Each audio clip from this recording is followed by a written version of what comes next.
यद्यपि मसीह यीशु ने उनके सामने अनेक अद्भुत चिन्ह दिखाए थे, तो भी वे लोग उनमें विश्वास नहीं कर रहे थे, जिससे भविष्यद्वक्ता यशायाह का ये वचन पूरा हो। प्रभु, किसने हमारे समाचार पर विश्वास किया? किस पर प्रभु का बाहुबल प्रकट हुआ? वे विश्वास इसलिए नहीं कर पाए कि भविष्यद्वक्ता यशायाह ने ये भी कहा है, परमेश्वर ने उनकी आंखें अंधी तथा उनका हृदय कठोर कर दिया। कहीं ऐसा ना हो कि वे आंखों से देखें, मन से समझें और पश्चाताप कर लें और मैं उन्हें स्वस्थ कर दूं।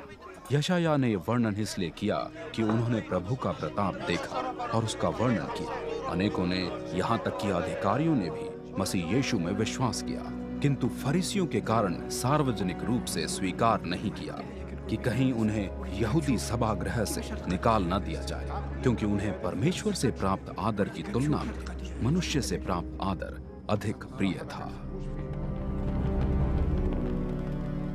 मसीह यीशु ने ऊंचे शब्द में कहा, जो कोई मुझ में विश्वास करता है वो मुझ में ही नहीं परंतु मेरे भेजने वाले में विश्वास करता है, क्योंकि जो कोई मुझे देखता है वो मेरे भेजने वाले को देखता है। मैं संसार में ज्योति होकर आया हूं कि वे सभी जो मुझ में विश्वास करें अंधकार में न रहें।